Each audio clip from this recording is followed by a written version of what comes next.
And we are live, of course. Welcome back to episode 106. 106, Noah. It's crazy, man.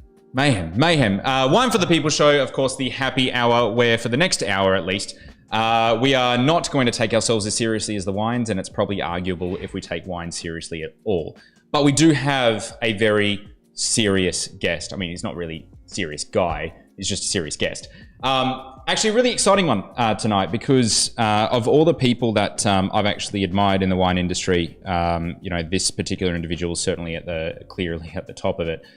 For numerous reasons, which we'll delve into the next hour, but in particular, 20 years worth of dedication to one particular thing I think is just inherently, and forgive me, I'll get around to it, but it's old school. It is old fashioned to be dedicating yourself to, and that's a shame. That is an outright shame. But this particular individual has managed to marry both the dichotomy of old fashioned with innovation, with being experimental, with being wildly natured, and really setting the scene and I guess the tone for how things should be done. You know, do it well, do it once. Or if not, fail and pick yourself up and keep trying until you nail it. And of course, the person I'm talking about is Pete Fraser. Mate, thank you so much. How was that intro? Was it a good intro? No, I have that. Was it accurate? Was it? We'll see. Well, guys, Pete is from, of course, if you're blissfully unaware, Yangarra Estate, who have been crafting some of the most progressive wines. And if you don't know, I mean this respectfully, I kind of wouldn't blame you, because they kind of fly under the radar, maybe for the right reasons, maybe for the wrong reasons. To be honest, this man knows way more about that than me. But to start ourselves off, we're going to do 10 quick fire questions. These are like an options question. One or the other. Helps us get to know you a little bit better very quickly. First off, veterinary science or agricultural science? I wanted to do veterinary science, but I wasn't academic enough. I struggled academically, so... he says academically. Exactly. So, agriculture it was. All right, number 2, Army or Navy? Army. You're in the Army, weren't you? I was. How long for? So I did Ready Reserve for a year, and then did officer training in that period. Yeah, right. And then right through uni, I was nearly going to leave and go off and do it full time. Represent the country. I was kind of I really enjoyed it, and it seems strange, but it must be that young man that's indestructible that wants to go and seek some adventure, I think. Anyway. I think you found it anyway. I think I made a good decision. All right, chicken shit or pea straw? Ooh, there's the one. I did a bit of research, didn't I? So they... Now, pea straw. 20 years ago, chicken shit. I bagged a lot of chicken shit in my day. I remember reading a little cheeky something about you rocking up to winemaking school. Yeah. You have done your research. Yeah. We just had an hour's worth of actually chatting. He doesn't know any of this is coming, mate. And smelling like chicken shit, having to clean your hands off, mate. Yeah. All right. Let's get a little bit deeper. Winemaker or vine grower? Ooh. Our vineyard manager would say you're not a vine grower. Vigneron. You're maybe an interferer. Closer to probably vigneron than winemaker. I lived on the vineyard at Yangarra for 20 years. I've only just since moved off the vineyard because the house was too small for our large family. But yeah, it's so much made in the vineyard. But then also I don't want to bullshit that either, that like we still got to craft it. We've still got to kind of steer it in the right direction. Yeah, I mean, you can't take away the human element. Yeah. Like that's the reality. That's a fallacy. Is that people that say, "Oh, it's this wine is made purely in the vineyard." It is, but you can soon stuff it up pretty quickly. We've seen that on this show, actually. All right, Grenache or Shiraz? Grenache. Oh, that was quick. Yeah. Nouveau or Élevage? Oh, I don't know what Élevage means. Matured. I'm matured. Okay. Matured. Matured. That's the best answer so far. That's the freaking best. He's a winemaker. From one of the most respected wineries in the country. Yeah. Oak or ceramic? Oh, well, I like both. But I'll go with ceramic for tonight. Cool. To carbonic or not to carbonic? Not too much. Oh, okay. That's really interesting. I think if Ned Goodwin's got a saying of nothing worse than carbonic soup, where it's just tutti frutti and not much else. Yeah, there's not like a core, there's not like a substance. You lose this kind of substance and the purity of fruit. Too much. But a little bit of it's fantastic for fragrance and lift of fruit. Now, on Monday, we had another amazing winemaker, Jasper Button from Communa Button. So obviously, you know, rolling with the Basket Range crowd. And he told us about something that I found absolutely fascinating. I'd never heard of this before. Something called the Paradis, when you're talking about press cuts. Have you heard of this? Paradis? Apparently, this is like in I think it's specifically in Beaujolais. Yeah, that's where they kind of talk about it most. Doing like sort of whole bunch work where like, you know, you'd start the press off and of course the free run's the free run and we always like obsess, you know, free run. But it's actually that first little press. That first little press they call the Paradis and they all just get smashed on it. Probably because it's so tutti frutti and there's no substance to it. Marsanne or Roussanne? Roussanne. Yeah. Probably only because of where I live. Is it? Why is that? I think it's a bit warm for Marsanne. Okay. Where we are. Possibly getting towards the warmer parts of the hills. I think could do like Clarendon. Yep. Probably could do Marsanne. Yep. But I think even in Willow Springs, Marsanne, I think just loses something. Yeah, right. And if you look in the Rhone, Marsanne is in the cooler parts of the Rhone. Yeah, versus, when you go down to Châteauneuf, there's no Marsanne there. So it's fascinating. I've never really had any sort of explanation given to me about the difference between the two varieties, and it's almost just like when you get there, the red varieties are just the king. So it's always the white varieties are glossed over, but actually tearing those down is actually really fascinating. Champagne or Pet Nat?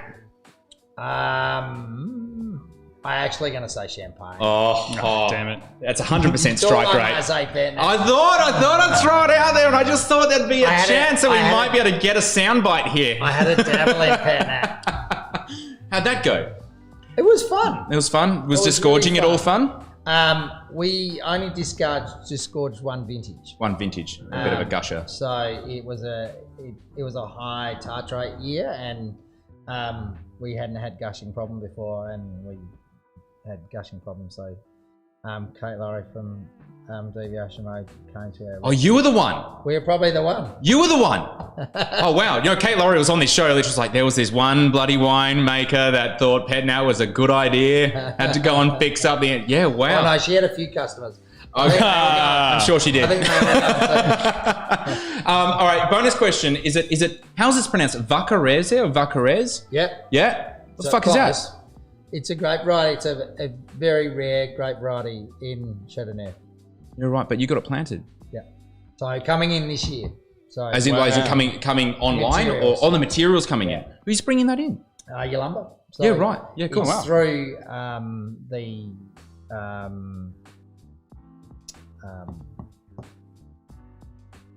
ONTAV. ONTAV. Oh, yeah. The ONTAV clients. Yeah. I heard something really funny about Rob Hill-Smith. Apparently he doesn't like Italian varieties, just in general. So he just doesn't bring any more in. Interesting. I was like, yeah. Well, at least he's not going to go into competition with Chalmers, you know. Yeah, exactly right. But he's bringing in some of the most amazing sort of Rhone, especially white varieties, which I find really fascinating. Yeah. All right, so let's jump into yourself, Peter. You finished studying enology in '97, but didn't start at Yangarra until 2001. So what kept you busy in the in-between years? So I did my first vintage at Roseworthy in '95 with a bunch of legends. Sue Bell was one of them. Oh, wow. And in my winemaking team. Another guy, Brett McKinnon, who is now the Chief Operating Officer for Pernod Ricard. Yeah. And Caroline Dunn was the other one who was, I think, one of the senior red winemakers at Glass. Was at Chapel Hill in her day, and I think does a few little brands here and there now. There was something. There is a bit of like a McLaren Vale click because I noticed that you worked. Oh no, you listened to Warren Randall. You actually when you were 20. I actually worked for him when I was 20. What was it like hearing from him when you were 20? It was a very interesting. I was at a wine dinner with my parents and my girlfriend at the time, and it was Andrew Garrett Wines when he was the winemaker for Andrew Garrett. Yeah. And Andrew Garrett the one that got naked in Adelaide City and he got front news or something? Yeah, he was in the Weekend Australian magazine in a barrel. Lost mostly everything. They knew how to party back then. No, that was recently. Andrew Garrett was in the barrel, naked in a barrel, I think. He turned up about an hour late in his rugby shorts and his in his vintage clobber. Yeah. And he, in typical Warren style, incredibly charismatic, incredibly passionate in what he does. And anyway, I think it was my girlfriend. He probably came over to speak to my girlfriend at the time. Yeah, I think that's really accurate. And then she told him that I was thinking about doing winemaking. He was like, well, you better come down tomorrow morning and do some pump overs. So that I did. You became pump over zombie for a little while. Yeah. Well, it's funny because like working with Warren, I was working with Steve Pannell, and he would always talk about, he also worked with Sue as well. There was that sort of bit of a click and everyone's sort of gone off to do, quite amazing things. Yeah. Is there something in the water? Well, I didn't really work. I basically volunteered to make sure I knew what I was kind of getting into, and it had just clicked for me because all of a sudden I've always had a really kind of strong farming desire right through kind of the latter parts of school, but I couldn't see that I just wanted to produce something that you sell that goes into a commodity. You're dictated a price, or you've grown it and you're done. Yeah. Whereas it seemed so appealing to me that you could actually play with something, craft with something, and then it's got a life of its own. And then you've also got just the wonderful kind of stuff that comes along with wine. Wine, food, the social aspect, the whole side of it was, and just that, we get to do so many different things every day that like one day is never the same. It's vintage creeps up on you though, doesn't it? It does. It's every scary. year. When you see the first bud burst, it's like, oh my, here we go. I was like, I thought we had longer. We're on again. All right, so you've had amazing accolades laden on both yourself and Yangarra, of course, in your time there, right the way through to, of course, Australian Winemaker of the Year. So what actually motivates you? Is it the accolades? Is it the vineyards? Is it the pure crafting of it? Like, is it? It's funny. There's that passion of farming, that passion of, like, I reckon one of the scariest parts that you do is actually sending a wine off to be reviewed, because like there's an anxiety about, like, is somebody going to get it? Is somebody going to like it? Is somebody going to, tear it apart? Really? Yeah, I find it really harrowing. That's like chefs reading TripAdvisor reviews. Yeah. Like, maybe you just shouldn't read the reviews, man. I should just be not even. Don't worry about it. But it's interesting. The more it's got, I feel more pressure even to deliver that. But But I love that in it's hard to describe, because some of it's been probably through the love of great wine and traveling around the world, tasting great wine, having it here. There's something that's pure and honest about wines from great vineyards, with passionate people that make them, and some of that is just about lots of attention to detail and being a bit of a perfectionist, and that's probably what it flicks back to, that you just kind of picking up all these little details.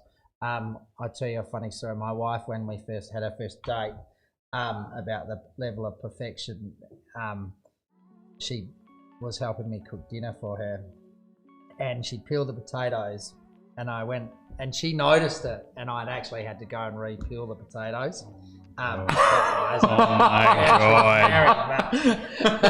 God. So she's more of a perfectionist than you are. No, I had to reappeal. You had to. Yeah. How'd that go down? She reminds me of it. As you would. Well, I want to know from everyone playing at home as well. Do you guys take critics' reviews seriously? Do you guys rely on them? It's okay if you do. I'm just curious. And if you do, whose do you actually listen to? If you listen to ours, great. I think you're misled, but I just like most wines, to be honest. But no, if you do and you rely on them and find them really useful, please chime in. Let us know. Of course, Kerry, Sue, Christina, love Yangarra. Have a few bottles in the cellar. Holly Ratcliffe, thanks so much for chiming in, Holly. Good to see you again. Pete, tell us about Back from the Brink. That was a new one for me, to be honest. It's a book, right? Yep. And you were inspired by that book. I was. And to be honest, I'm not even sure how I came across it. I might have read I watched, Peter Andrews, who wrote the book, was on Australian Story, and I saw on the ABC. Okay, cool. And he basically, cut a long story short, I think his father was a farmer, bred racehorses, and from South Australia, and he just had these really fixed ideas about how the Australian kind of landscape, which is very different to many other parts of the world. We've got really old dirt. It's really low in nutrient, and just chucking herbicide at things, or actually in all his observations, the way the soil works is that there's plants like deep-rooted weeds. There's weeds that are inedible. They're inedible to nourish the soil, so that and often those what we call weeds are nature's way of repairing soil that have been overgrazed, or especially deep-rooted ones, obviously, like fracture soil. Because they fracture soil, they also bring up nutrient. They're usually fast growing, so they bring up nutrient to the surface of the ground. And what we actually found, that following some of his principles, they weren't actually really biodynamics or organic principles. They were kind of stuff that we'd seen, that I'd read about in Peter Andrews' book. And it's specifically about Australia. It's not just like regenerative farming globally. Regenerative farming in Australia. So it's a fabulous book. He took on, at that time, the natural resource people in the government departments. He was and now you're allowed to do these things, obviously with permit, but you can actually kind of slow down river flows or creek flows through your property, so long as you don't dam them or dam them. Yeah, right. Okay. Slow the flow down so that it actually can what he calls a water lens, which is merely cleaning and clearing and creating better waterways through your properties. Doing mounding so that you're capturing and slowing down water that goes across. Like furrows and stuff like that. Just a really fascinating and incredibly tenacious and dogmatic person that was like, I'm not going to follow the rules. You can come and chase me for it. And now he runs around the country and has got a bunch of disciples that are teaching these regenerative principles. There's a thing, if you look it up, called the Malone Institute, which is doing a lot of that stuff through New South Wales, and really fascinating. It's interesting. So obviously Australia is, one of those, I think we all know as Australians, is one of the most, wondrous, untouched, places for many reasons. You ever look at, have you ever read The Greatest Estate on Earth? No. Another amazing book, looking at how like the early colonial sort of pioneers and expeditions, they would go out with, and they'd do these sort of amazing artworks. Yeah. And the artworks they'd bring back showcased a rolling landscape with not a lot of bush, and it basically looked like a grand old British estate. Yeah. And of course, started talking about more like this happened because of fire stick farming, and the artists at the time had no reason to make it up, because some of the shit, they were like, Describe to me a kangaroo. You know, it's a hopping thing covered in fur. It's got the face of a rat. You know, it's a tail as long as my body. Like, you can't make that shit up. You can't. So they're already painting things that are just have never been seen before. So no reason to make it up. Yeah. And this guy actually, he won an amazing prize for it. It was like Prime Minister's, what the Prime Minister's prize for writing is. And he actually went out to the exact spot. He actually identified it. He had like 30 different paintings. Identified the exact spot that person was standing at.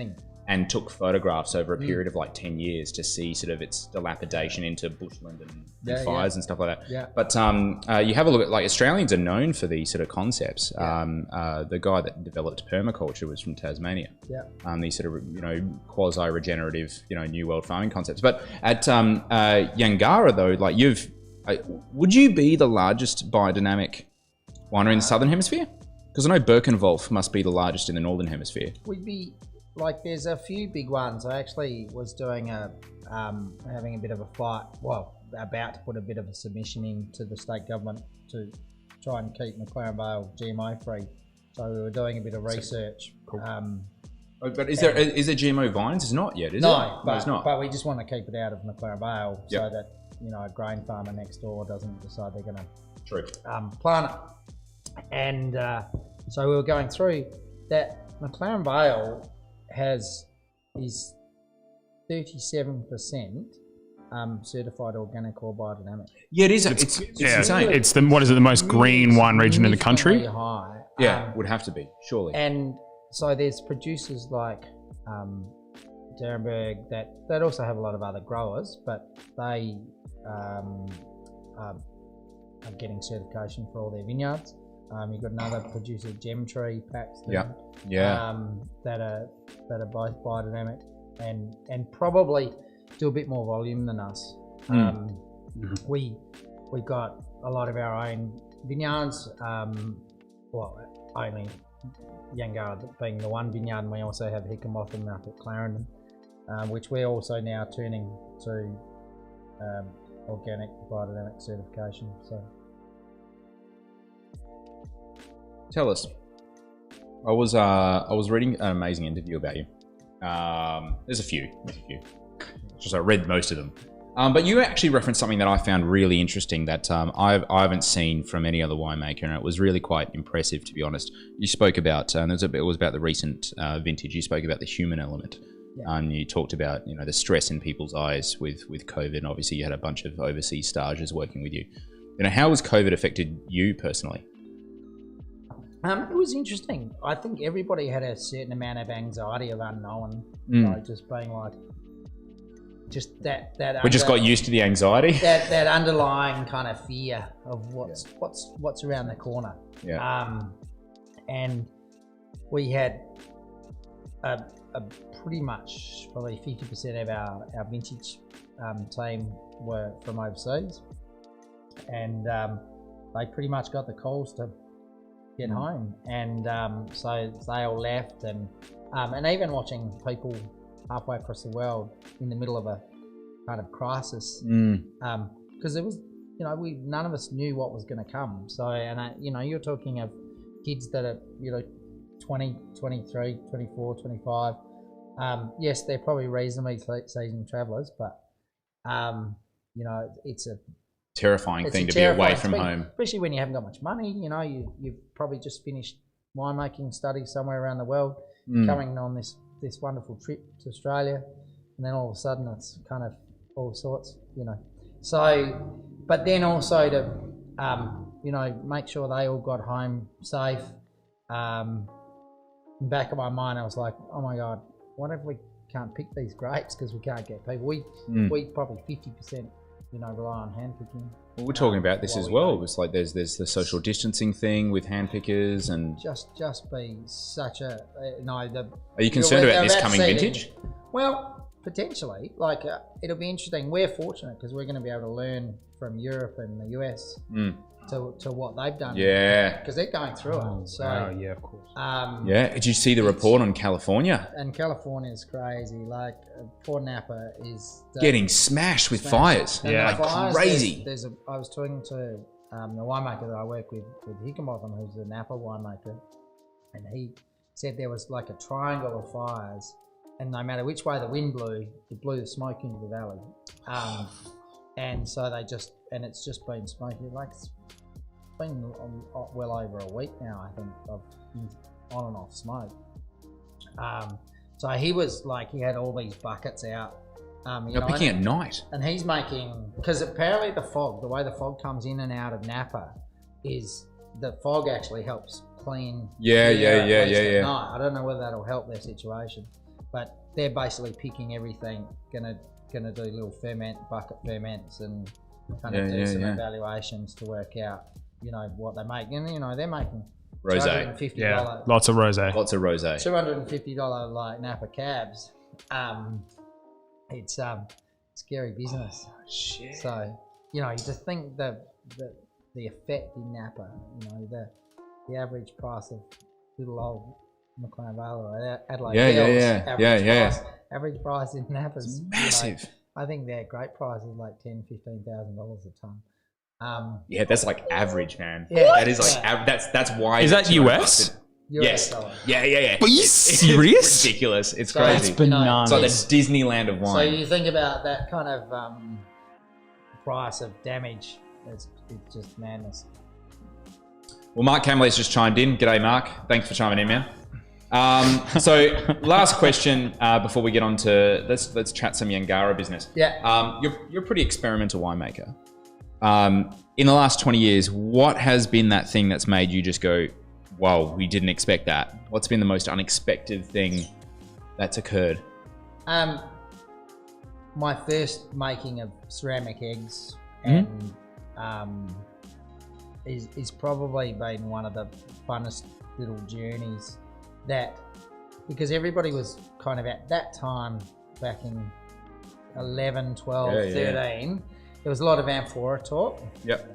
And I couldn't get my head around kind of, they were very porous. To do it really properly, you nearly needed to bury the thing. Yep. Or you need to cover wax it. Yep. Beeswax. And I was like, surely we're going a bit backwards here. This thing, if you've got to cover it in beeswax, you're still kind of, at least it's still natural, but it's, and but was really desperate to, because I like the idea of it, because I think wine needs to breathe.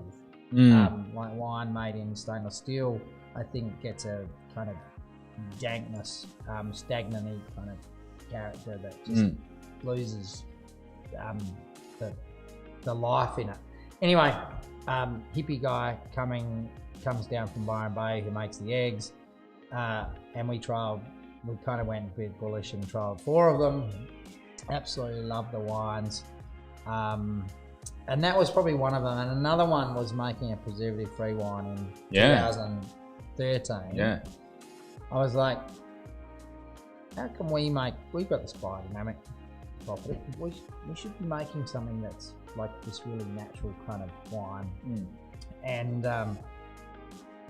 making that wine probably taught me more than anything as an experimentation, because you couldn't rely on anything. But you had to actually be more precise than speed, normal wine, or conventional wine. Yeah.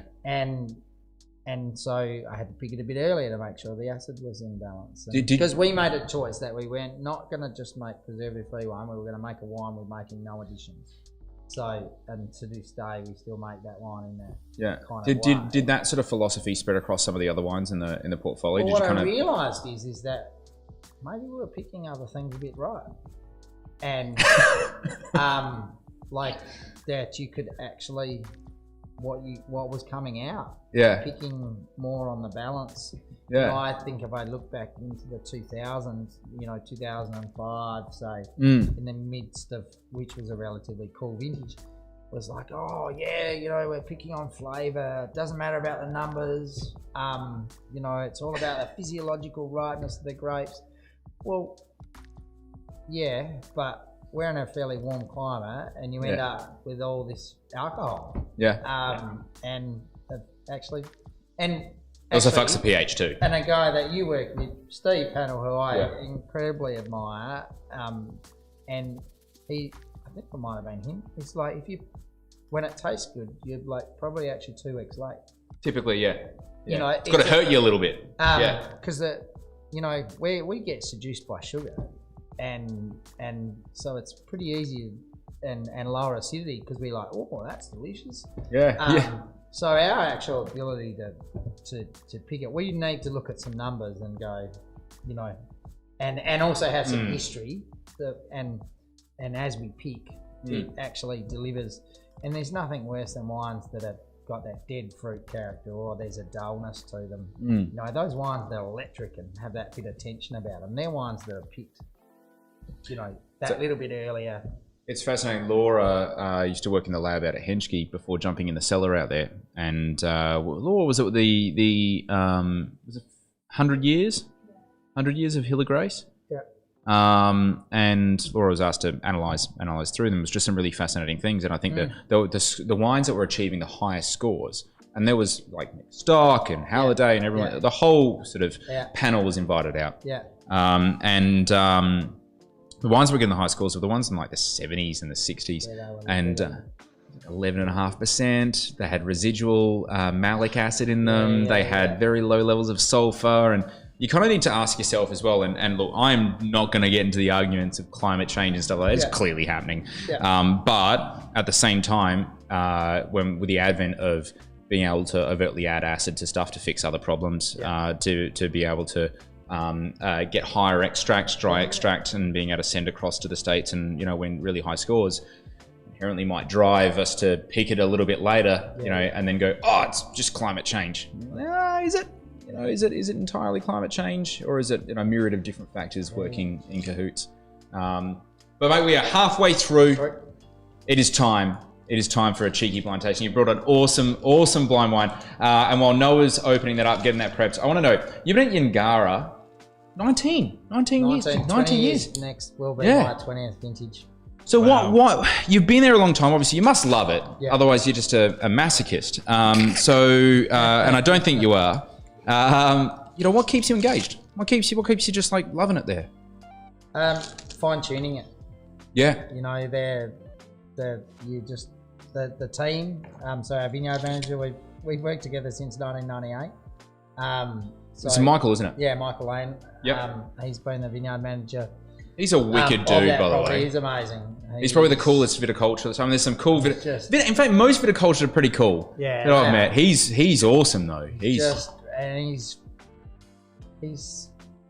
worries as much as me. He has a real touch to plants. But we've just been working together. We're like clearly an old married couple, you know. They kind of know what each other are thinking, and we kind of, and he can go out and taste and say, hey Pete, you need to go out and look at this, because I think you'll want to have a look at it soon. And yeah, the people, the team, making it great. I think for me, not so much about accolade, but recognition. And nearly as much amongst your peers. To be, you know, I make no bounds that we really like to be one of the great kind of wineries in McLaren Vale and Stry, and even I spent 6 years on the regional association and really striving the whole region to be great. You know, I have this, you know, wouldn't it be nice if it might not be in our generation, but our kids might be, you know, the upturn of Burgundy or, you know, Barolo, because you know, Piedmont, for example, was a you know, pretty peasant style farming where they just drank what they made and made it to what they like. Why can't we do the same thing? Do you think we live in like just two smaller blocks of memory? You know, you talk with a lot of farmers, and they live in decade-long sort of blocks of memory. And I remember at university, Peter Dry took us for a class on alternate varieties, appropriate varieties. And he opened the course, and I'll never forget it. Never forget it. And it pretty much set me on the entire path for Unico. He opened up going, just so everyone's aware, some of you will get this, some of you won't, but I made the first Chardonnay in Australia in 1973. Yeah. And I'm like, wow. That says everything, doesn't it? It's like Chardonnay really changed Australian wine pretty freaking quickly. Yeah. And even then, the Savalanche happened after that. Yeah. You know, so the next variety could be around the corner, and maybe it's not the next variety, but it's a you know, a reattachment to land or something. All right, I'm shoving the comments down. Let's do this. You're familiar with the options game, and no doubt you've played this a few times before. Would you like to ask the questions, or would you like Noah to? If Noah wants to ask the questions, nah, mate, you should have a go. I'll have a crack. This is awesome. This is fun. It's Ooh, this is really fun.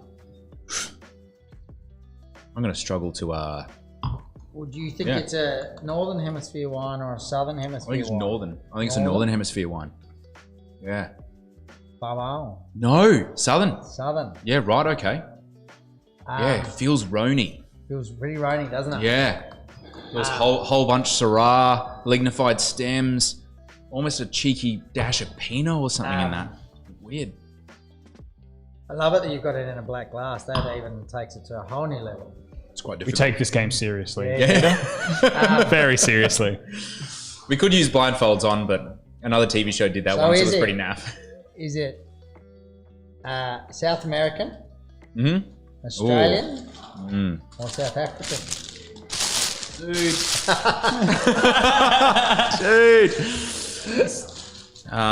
It's good stuff.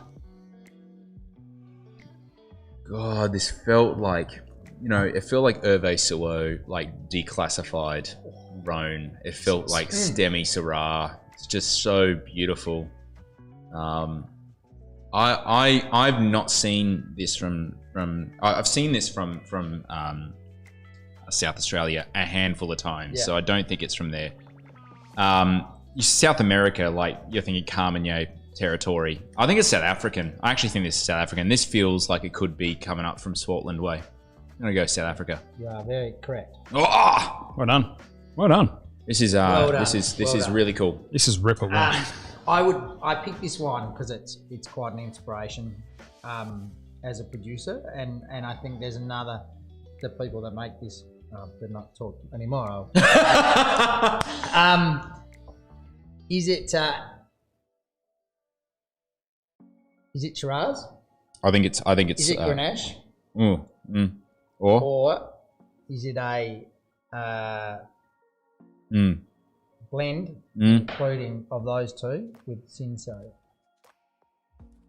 I'm gonna go option 3. Only for the fact that Pinotage is a blend of Cinsault and Syrah, isn't it? No, Cinsault and Pinot. So I'm gonna go blend. Okay. I shouldn't have thrown in that. Probably take me off on it. It's actually Grenache. Oh, really? Wow. Swartland Grenache. Is it Lamashuk? No. No, because it smells like Lamashuk Syrah. Yeah. This is incredible. So, do you want to have a bit of a guess at vintage? I think it's pretty there's a small amount of elevage on that. I don't think there's a lot. Yeah. I think it's like 2017. Bang on. Yeah. Good work. So it is 2017 Eben Sadie. Even Sadie.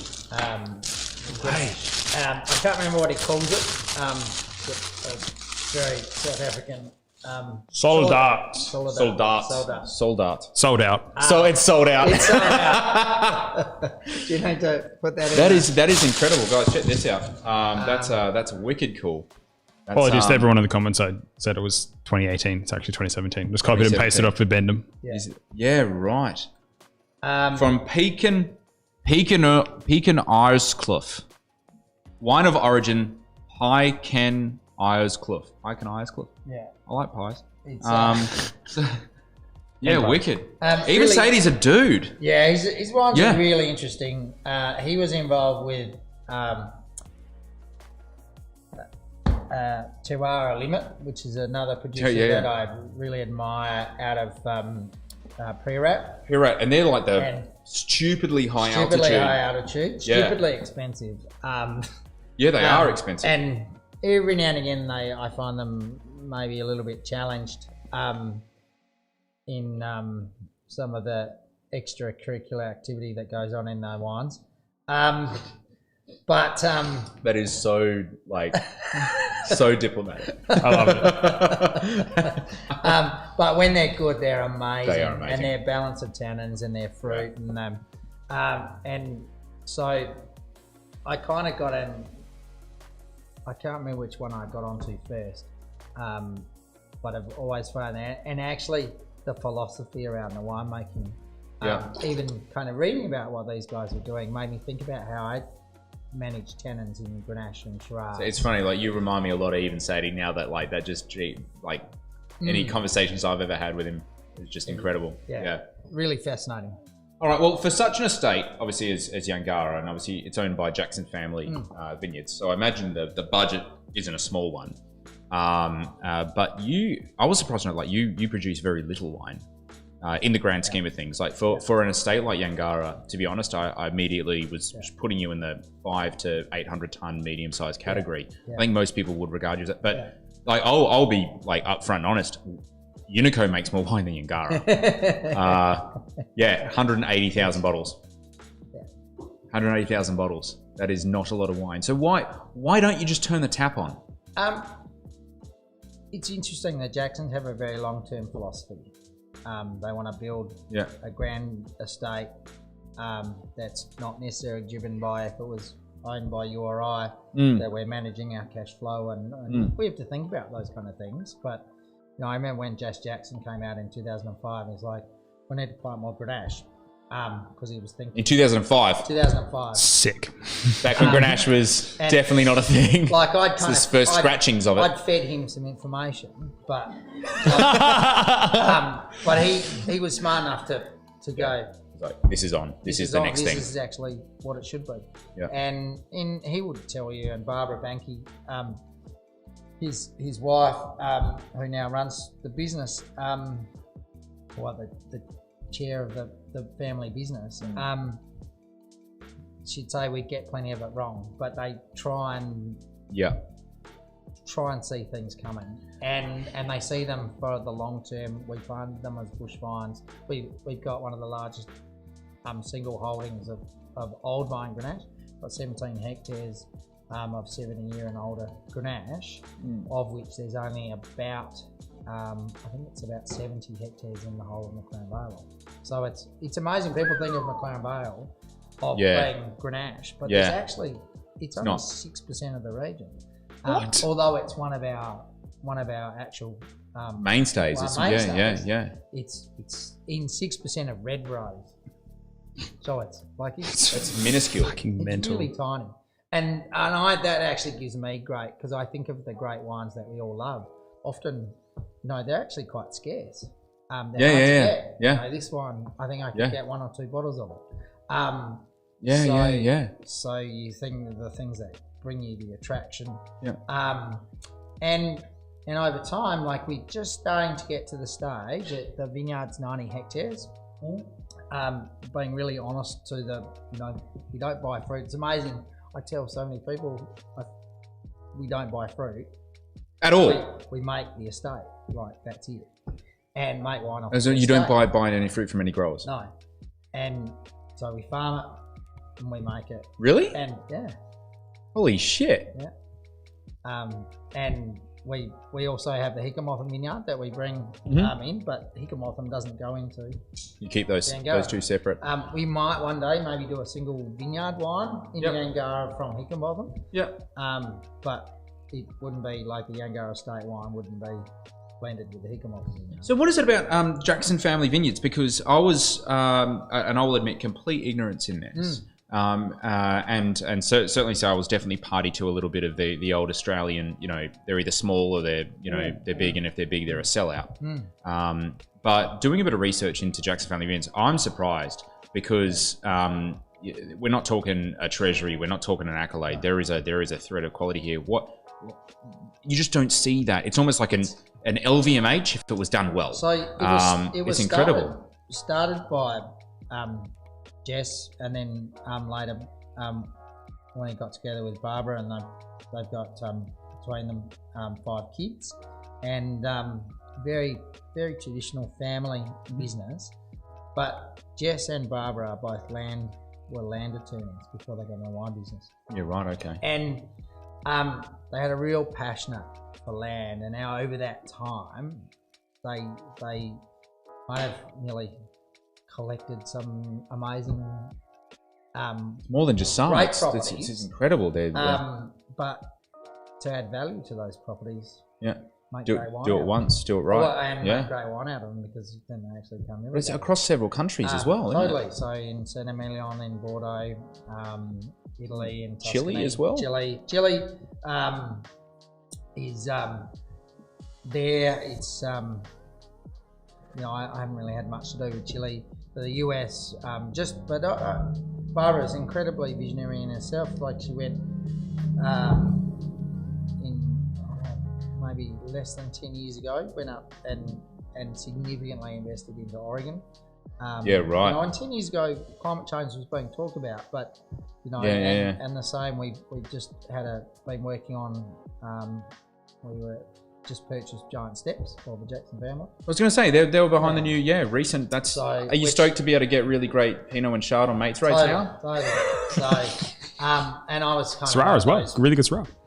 Quite involved in driving that, and I can now step back because Steve Flamstead and his team there's nothing for me to do. Right. And that's the other beauty about the way the Jacksons run things, is that there's no chief winemaker, there's no interfering in other brand. Like, they just let it do its thing. Let it have its life, and let it be, and support it. Wherever it can. So cool. It's an amazing business. I'm very, very lucky to be involved in it. Well, what new varieties have got you excited recently? Because I was looking at there's a really cool, for those that I've actually linked it up in the description, the Yangarra website. There's an amazing interactive map of varieties. But I was embarrassed. Like, I think I know a bit about wine, man, but there are some varieties there I cannot pronounce.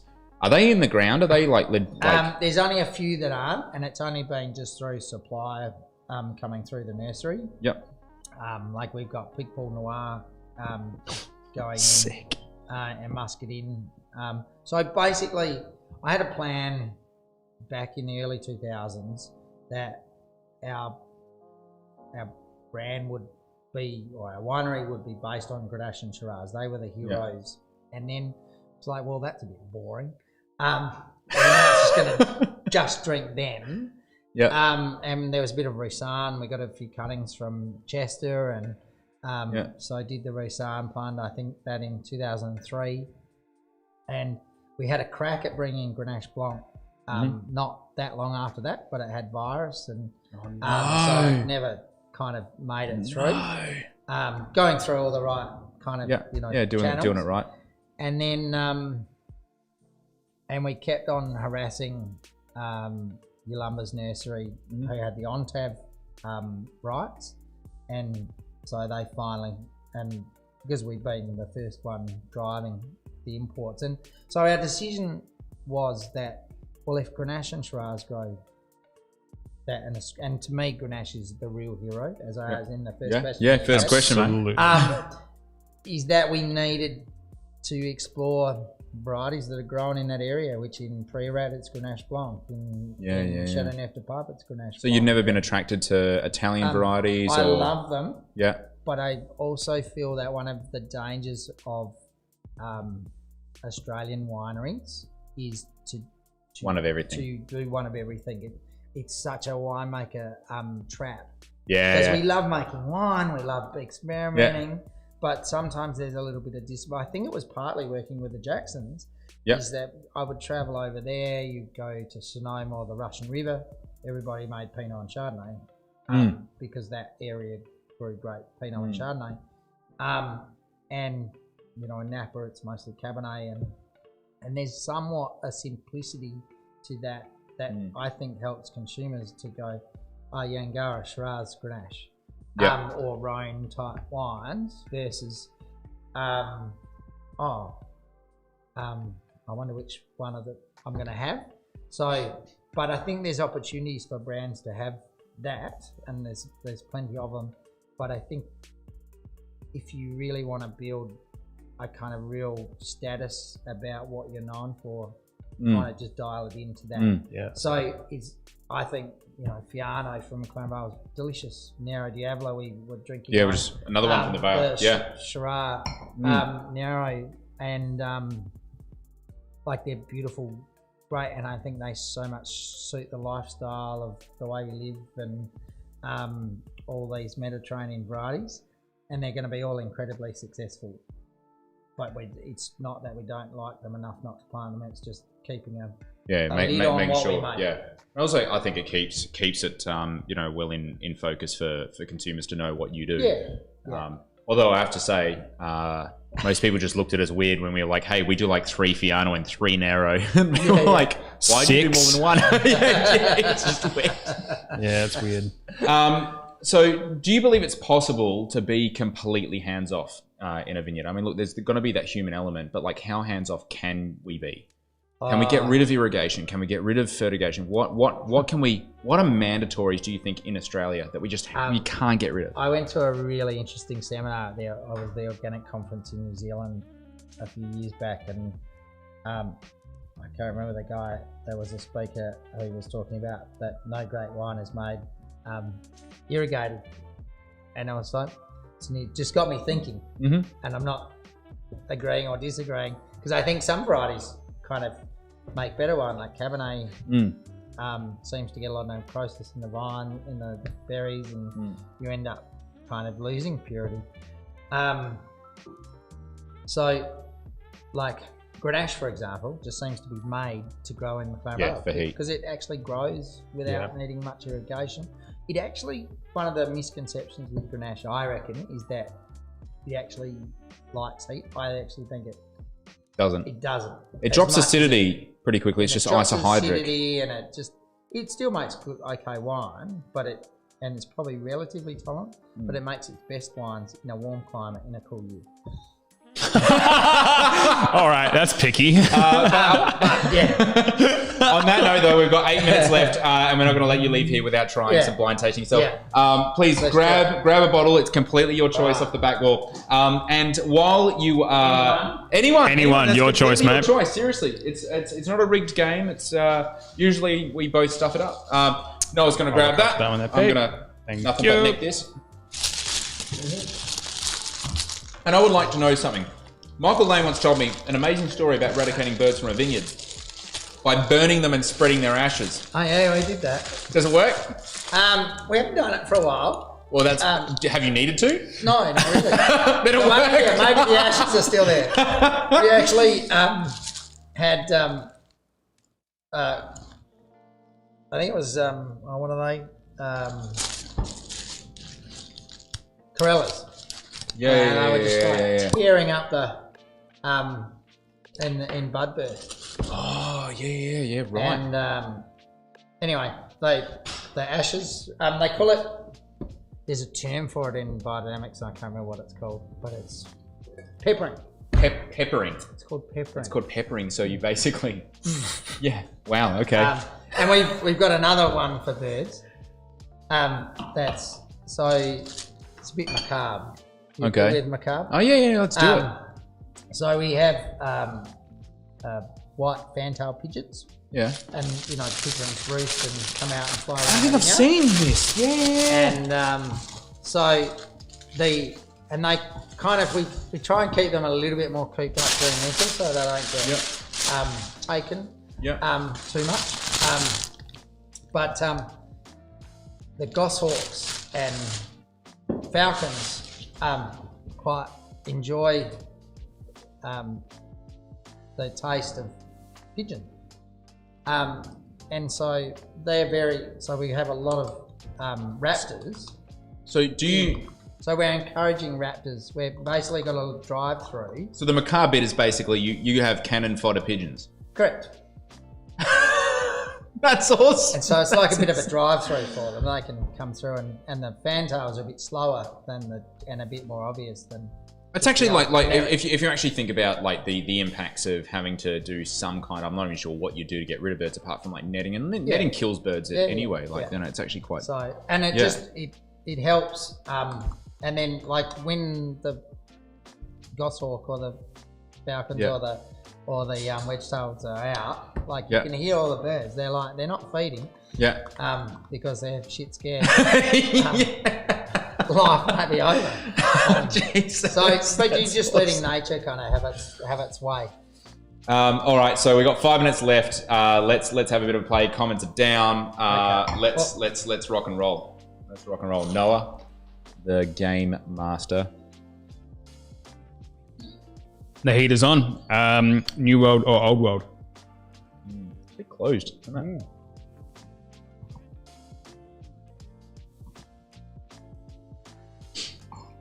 Cork. A bit kissed by the cork. This is DM, by the way. It's DM. Should be super closed. I'm actually going to go old world on this one. I just think it's the tannin structures. This is a really sort of interesting airy wine. Southern France, I'm thinking, or southern Italy. Maybe a really young Lunge Nebbiolo declassified or something. I'm going to go old world. It's old world, absolutely. Let's go France, Italy, Austria. There you go. Wow, Zweigelt. Ooh, it's got Zweigelt vibes. Got that kind of cola-ish thing that you get from Cola. Zweigelt. I'm gonna go with my gut though. I'm gonna go France. I'm something tells me, yeah, baby Beaujolais. Or, yeah, tannin on it. Just the fruit weight's kind of sweet and the acid's high, and aromats aren't giving me much. Maybe it's just it's all heck. Maybe it's one of those old DRs that just sucks the life out of some wines. I'm going to go with France as well. I don't think it's got an Italian shape to its tannins. They're kind of a bit green. Like I'm thinking like not Loire, but somewhere. Jura, Pulsard, Maybe. Trousseau. Yeah. And watch this. He's going to go. Is it Loire, Jura, or Beaujolais? It's French. Is it? Is it Jura, Rhone, or Beaujolais? Thanks for not putting Loire in there. That's just Thought I'd be nice to you this time. every single time there's a wine from Loire, I always get it wrong. My nemesis. I don't think it's Rhone. The tannins seem a bit edgy.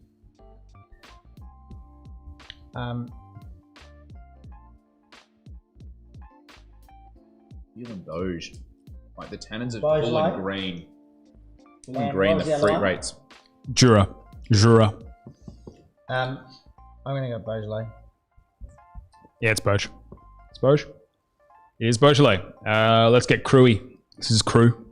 Is it? It's Cru. This is Cru. Oh. Are we going Morgon, Fleury, or Brewy?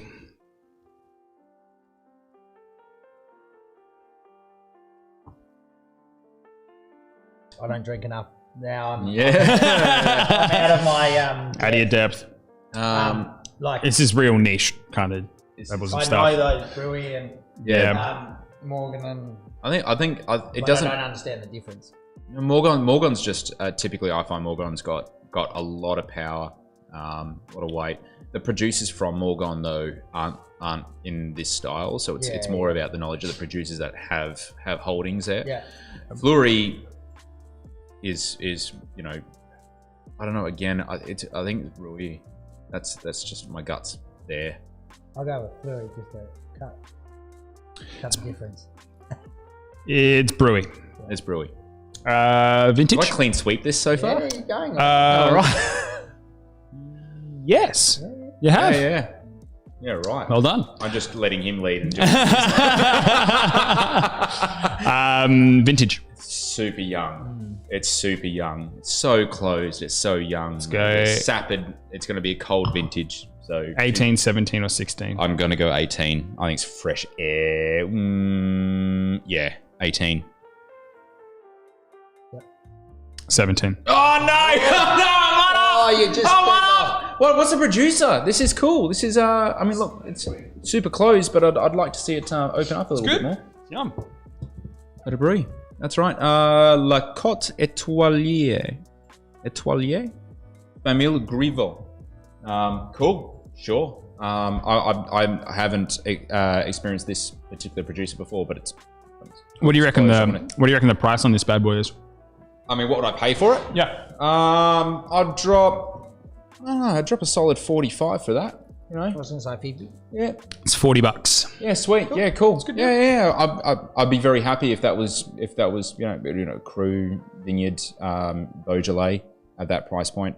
I can spy here a little terroir selections on it. So Xavier Bizot's found himself a really good cheeky little estate to bring in. But that does bring us to our time. We have time for one more question. And there's only one main one that I kind of really want to ask is what's, in your view, obviously you've seen the ebbs and flows of so many different trends come and go. I can only posit, I never sort of like lived through them, but to see things like the rise and fall of Chardonnay, to see the rise and fall of Sauvignon Blanc, and that's still going. The rise currently of Pinot Gris and hopefully, some of these new varieties. What do you think though, like Australian wine is missing? What do you think, like if not to throw people under the bus, but what do you think as an advice to the general industry that we could all start to work on together? I touched on it about, I think, having a focus, being known for something, so that you actually have a hook, that you're understandable. Does it need to be variety based? No, it could be style. Yeah. Like it could be just be known for something. And the other part that I think is really important, but it's more about how I think about wine, which is about, and I think about it quite selfishly in terms of about the type of wines that I love to drink, which is wines with soul, a story, a place, that have kind of, you can see and touch it. And, if you're buying wine to sell a wine, like nothing better than being able to see kind of vintage variation because it's being made from the same, somewhat the same style and the same vineyards year in, year out. Whether that's multiple vineyards or whether that's a single vineyard, like in our case, there's this kind of, there's there to the wine every time you drink it. And I think that, if we look at 10 years ago, the Australian industry was all about, oh my God, we're one of the greats of the world. We've got the best efficiency of winemaking in the world. We said technology, but that meant efficiency. And we were just bragging point. And we were just pumping out heaps of wine. That was incredibly reliable. Actually, as you watch what people generally consume and buy, clothes, everything, they trash it. They want to buy something that's a bit individual. They want to see that it's been kind of how it's been made and all that, all the story in that wedges in behind it. So I think it's getting all that together. Actually having some sort of unified voice of the story. Well, hopefully Wine Australia can help us with that. I'm not too sure what they're doing at the moment, but I know they're actually being a lot more active on it. But mate, that does bring us to our time. Hey, mate. You said it'd go quick. It's gone quick. It's really quick. I've got a ton of questions here for you. But mate, thank you so much for coming out from the Vale. I know it's quite a trip. Of course, Noah as well. Thank you so much for running around producing, and Laura with Glass Participation Award as well for running glasses around. Participation? Yes. Savage. It's very savage. Laura, thank you so much. And of course, everyone at home, thank you so much for chiming in. You've been an awesome, awesome audience. We've got people all chiming in now. Love the stream tonight. It was a real masterclass. Great convo. Really interesting. Thanks, Christina. Thanks, Glenn. Thanks, Kerry. Isabel do a beautiful Grenache of the Barossa. Completely agree. And Christina also noted, I read recently about the small percentage of the Vale that is Grenache and couldn't believe it as well. It's legit. It's absolutely legit. Guys, we're actually got a bit of a bonus episode. Speaking of the Vale, we're going to the Vale in 2 days' time. In fact, on Friday. Vale adjacent. Vale adjacent. We're going to be very close to the Vale. We're going to be doing a live stream with Fall from Grace, Jill Gordon-Smith, who you met on the show maybe a handful of episodes ago. We had some amazing Vernaccia from memory. But guys, chime in on Friday for a bit of a bonus one if you're chilling around 5 o'clock, 5:30, obviously on the eastern seaboard. And until then, guys, enjoy whatever you're drinking tonight. And thanks for chiming in.